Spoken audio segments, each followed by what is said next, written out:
तो क्या हम यही कहेंगे कि एक था गोरखपुर, भविष्य में यही सवाल हम उठा रहे हैं कि गोरखपुर में आज जो प्लांट लगा है सिर्फ उसके फायदे और विकास के बारे में सरकार बता रही, लेकिन इसके दुष्परिणाम के बारे में नहीं बता रही। हमारे साथ कांग्रेस के शशि दुआ जी जुड़ गए। आपका बहुत बहुत स्वागत है शशि जी। मैं आपसे जानना चाहूंगा, आप जिसे विकास का नाम दे रहे हैं इसके दुष्परिणाम भी बहुत है, उसे बताने की जहमत नहीं उठाई कांग्रेसियों ने, क्यों? सबसे पहले तो मैं प्रदेशवासियों को लोहड़ी और मकर संक्रांति की हार्दिक शुभकामनाएं देता हूं। जी। आज मेरा ख्याल है हम कोई भी चीज़ उठाते हैं, हर चीज़ के अंदर कुछ ना कुछ अगर हम ये सोच के चले कि दुष्परिणाम है तो हम शायद आगे नहीं बढ़ सकते। बच्चा पैदा होता है, हमें लगता है कि बच्चा पैदा हुआ, बच्चे ने मरना है, फिर भी लोग बच्चे पैदा होते हैं। हम लोग ये क्या क्यों सोचे कि इसके दुष्परिणाम है? हमें बिना सोचे हम आगे बढ़ते रहें और आप जो काम कर रहे हैं वो करते रहें। आपका कहने का मतलब है कि आप इस बात को ना सोचें कि एटम बम गिराने से कितने लोग मरेंगे, वो तो दुष्परिणाम आएंगे ही आएंगे, लेकिन गिरा तो दिया जाए एक बार को। क्या आप ये बात बोलना चाहते हैं? ये अगर आप इस बात पे आ रहे हो तो ये एटम बम बनने भी नहीं चाहिए। आज हम कहते हैं लाइट नहीं है, पावर नहीं है, हमारे पास कोई शक्ति नहीं है हम आगे बढ़ सकें। बगैर इन चीज़ों के हम कहाँ शक्ति, हम आज एक तरफ चलते हैं कि भारत विश्व के अंदर एक नाम हो। जी। नाम करने के लिए हमें कम से कम कुछ ना कुछ तो करना पड़े। लेकिन एक चीज है कि आप नाम के लिए विश्व के मानचित्र पर कह रहे कि गोरखपुर चमक जाएगा, लेकिन आप इसके दुष्परिणाम को देखेंगे, समझेंगे, शायद पूरी तरह जानकारी नहीं है तो शायद भविष्य में गोरखपुर दिखेगा नहीं। जितनी भी अनदेखी हुई रिपोर्ट्स की, चाहे जो भी की गई है, सारा कुछ में यह कहा गया कि गोरखपुर के लिए खतरनाक है, फतेहाबाद के लिए, इसके बावजूद ये प्लांट लगाया गया है। क्या अगर इस चलो गोरखपुर की जगह छोड़ दें जी। इस जगह हमने कहीं ना कहीं तो लगाना है। अगर हमने देश के भविष्य के बारे में सोचना है, आने वाली जनता के भविष्य के बारे में सोचना है, चलिए मैं आपको रोकूंगा। हमारे साथ सीपीएम नेता राम कुमार जी जुड़े। राम कुमार जी, आपका स्वागत है। कैसे देखते हैं गोरखपुर के इस प्लांट को? सरकार विकास की बात करती है। देखिए जनाब, बात ये है जी कि जिसको सरकार ये विकास का नारा कर रही है ना, विकास का दावा कर रही है जी, असल में ये विकास झूठा है और थोथा है, क्योंकि विकास होता है जनहित के अंदर जी, और इसमें जनहित कहीं भी नहीं है जी। हम ये कह रहे हैं कि विकास के लिए ऊर्जा जरूरी है, ये सही बात है जी, लेकिन ऊर्जा का केवल परमाणु या बिजली संयंत्र ही कोई आखिरी ये विकल्प नहीं बचा है हमारे पास। बिल्कुल, क्योंकि इससे पहले के और जो विकल्प है उनके ऊपर विचार होना चाहिए जी, जो हमारे सुरक्षा के लिहाज से भी, सेफ्टी के लिहाज से भी और पर्यावरण के लिहाज से भी हमारे लिए सुरक्षित ज्यादा है वो जी, और कॉस्टली भी इतना नहीं पड़ेंगे। जी, उनके ऊपर ध्यान देने की बजाय सरकार जिस रूप से आगे कदम बढ़ा रही है, और इसमें भी खास तौर के ऊपर अभी तक ना तो सुरक्षा संबंधी और पर्यावरण संबंधी जो आशंकाएं हैं जी, जनता की, दूसरा इसके जो खतरे हैं, जी, मतलब इन खतरों को संबोधन करे बगैर सरकार ने ये जिस जल्दबाजी में कदम बढ़ाया है। तो ये जो हम राम कुमार जी जो हम कह रहे हैं कि एक था गोरखपुर जो भविष्य में हो जाएगा गोरखपुर, क्या इसमें आपको सच्चाई नजर आ रही है? नहीं, इसमें कहीं भी सच्चाई नहीं। मैं ये कह रहा हूँ कि सरकार ने जहां भी जमीन अधिग्रहण की है, जी, देखिए आप, ये जो एनसीआर के इलाके में सरकार ने जो जमीन अधिग्रहण करके ये उद्योग विकास का नारा दिया, जी, वहां आज तक आटा पीसने वाली चक्की भी नहीं लगी, जी, रोजगार तो दूर की बात। जी, तो ये गोरखपुर का विकास कैसे हो जाएगा? नंबर एक। जी, दूसरी बात यह है कि किसानों को तो बरगला के इन्होंने मुआवजा दे दिया, जी, लेकिन उस जमीन पे आश्रित जो भूमिहीन लोग हैं, जी, जो गरीब लोग हैं, भूमिहीन लोग हैं, उन लोगों के पुनर्वास के लिए या उनको जो नुकसान हुआ है, जी, मतलब इसके भरपाई के लिए सरकार के पास में कोई भी ठोस योजना नहीं है। जी। तीसरी जो बुनियादी बात है, सबसे बड़े सवाल है कि ये जितने भी परमाणु प्लांट लगे हैं, ये परमाणु प्लांट दूर दराज खाली इलाके में लगते हैं। बिल्कुल, इसकी कुछ प्रक्रियाएं हैं, कुछ नियम है, लेकिन उन नियमों की भी के अनदेखी नियम की गई है। है। इसमें मैं ये इसमें चाहता हूँ कि अभी तक तो इन्होंने जो ये जो परमाणु एटॉमिक ऊर्जा एजेंसी का जो बोर्ड है जी, चलिए आप उससे भी इन्होंने मंजूरी नहीं ली है। जी, चलिए, बिल्कुल बहुत कुछ इसमें अनदेखी हुई है। बहुत बहुत शुक्रिया आपका हमसे जुड़ने के लिए। मेरा सवाल अब शशि दुआ जी से ही है। शशि जी, हम हरियाणा की बात करते हैं। प्रदेश में सोलर लाइट पर बहुत ज़्यादा जोर दिया जाता है, चंडीगढ़ हो चाहे हरियाणा में हो, हम उस पर ज़्यादा फोकस करते हैं। तो आखिर क्या ज़रूरत पड़े न्यूक्लियर प्लांट की? क्योंकि पानी की ज़रूरत बहुत ज़्यादा पड़ती है इसमें। मैं आपको बताऊँ कि भाखड़ा नागल से पानी को डाइवर्ट किया जाएगा, और जो 3 राज्यों का समझौता है वो भी उल्लंघन हो रहा है इसका। किसानों को पानी नहीं मिलेगी उनकी सिंचाई के लिए, और एक सबसे बड़ा फैक्ट, इस जो समझौता को ये कहकर कहा गया कि इसका उपयोग, इस पानी का उपयोग सिर्फ और सिर्फ सिंचाई के लिए होगा, लेकिन यह इंडस्ट्री के लिए हो रहा है।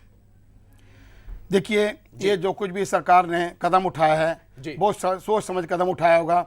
ये नहीं कि उन्होंने इन चीज़ों की अनदेखी की होगी, उन्हें सुरक्षा भी देखी होगी, पानी भी देखा होगा।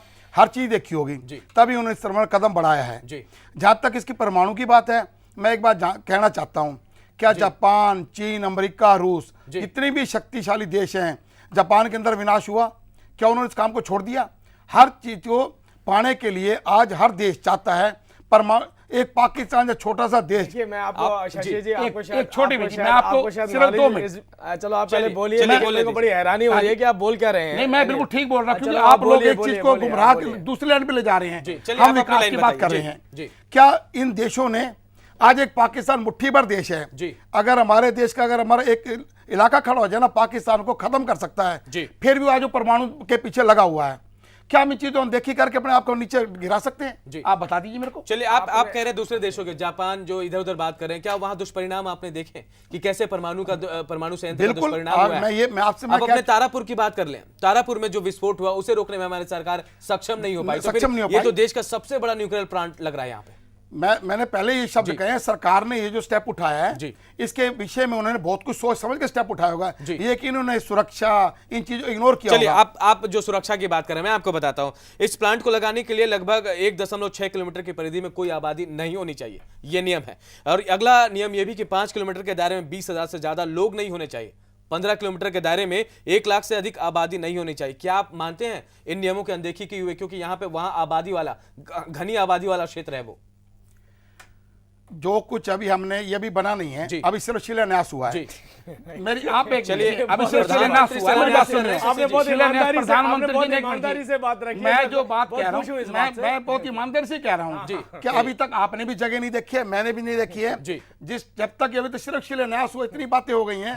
जब आगे पटड़ी पे चलेंगे, देखते क्या होता आगे। बहुत ईमानदारी से बोला इन्होंने, अभी तो सिर्फ शिलान्यास। शिलान्यास तो हरियाणा में होते ही रहते हैं, वो बहुत बड़ी बात। ये शिलान्यास ही रह जाएगा। नहीं, काम होगा और बहुत जल्दी होगा। मैं देखिए, मैं बहुत हैरान हूँ इस बात पे, क्योंकि आपको थोड़ा सा, या तो क्योंकि कांग्रेस के, मुझे लगता है मुख्यमंत्री जी को भी नहीं पता होगा। मैं दुआ साहब से तो ये उम्मीद नहीं रखता था कि उनको इनके दुष्परिणामों के बारे में पता हो, क्योंकि कहीं ना कहीं पे आज मैंने जैसे हम चर्चा कर रहे थे उस टाइम, दुआ साहब शायद यहाँ पे हमारे बीच में नहीं थे, कि कितने बड़े खतरे हमारे सामने आने वाले हैं। आपने बात करी कि इतनी रेडियस के अंदर इतने लोग, और इतने रेडियस के अंदर इतने लोग नहीं होने चाहिए। ये आप बात कर रहे हैं उस स्टैंडर्ड की जो स्टैंडर्ड विकसित देशों के अंदर होते हैं। वो अमेरिका की बात कर रहे हैं, जापान की बात कर रहे हैं, जहां आबादी भी नहीं होती है। अरे हिंदुस्तान के अंदर एक छोटी सी आग बुझाने के लिए फायर ब्रिगेड 8 घंटे में पहुंचती है, और परमाणु संयंत्र इस टाइप के संयंत्र हैं जहां पे हर सेकंड के अंदर रेडिएशन निकलती हैं, उसको रोकना होता है, उसको प्रोटेक्ट करना होता है। उसके लिए ना तो हमारे पास इंफ्रास्ट्रक्चर है, ना हमारे पास कोई इंजीनियर्स हैं, और हमेशा हम डिपेंडेंट रहेंगे तो अमेरिका के ऊपर। अमेरिका अपनी जो टेक्नोलॉजी है वो तो छोड़ता जा रहा है, एटॉमिक, जापान छोड़ता जा रहा है, रशिया छोड़ता जा रहा है। हिंदुस्तान ने इसको इसलिए अडॉप्ट कर लिया कि इसके पीछे इनके 3 एजेंडे हैं। मैं आपको बताता हूं इसके एजेंडे क्या हैं। सबसे पहला तो ये है कि इनका वोट बैंक, ये हरियाणा में वोट विकास के नाम पे दिखाना चाहते हैं कि हमने यहाँ पे एटॉमिक सेंटर लगाया।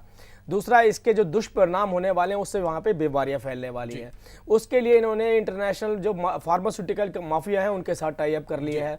तीसरा, आपने पीछे देखो, अब ये कैंसर इंस्टीट्यूट पहले ही तैयार कर रही है। जो लोग इससे सफर होने वाले हैं वो लोग वहीं पे पहुंचेंगे, उसके बाद सीधा वो वहां से पहुंचेंगे और सीधा अपने कैंसर का इलाज वहां करवाएंगे। तो इन्होंने पूरी तरह से विनाश का काम किया, पूरी तरह से विनाश। और मुझे हैरानी इस बात की होती है कि आज भी ये मीडिया चैनलों पे, आज भी आपने प्रधानमंत्री जी वहां पे गए हैं, मात्र 200-300 लोग सीआईडी के बैठे थे, आदमी नहीं आए वहां पे देखने के लिए, जिसको विकास कह रहे। सारी दुनिया जानती है विकास क्या होता है। चलिए, आज हमारे पास समय कम है जेटली जी, हम आप दोनों से चाहेंगे, आप जिसे विकास करें कि सचमुच विकास है, दुआ जी आप कैसे देख रहे हैं? हम आपको दुष्परिणाम भी बता रहे हैं।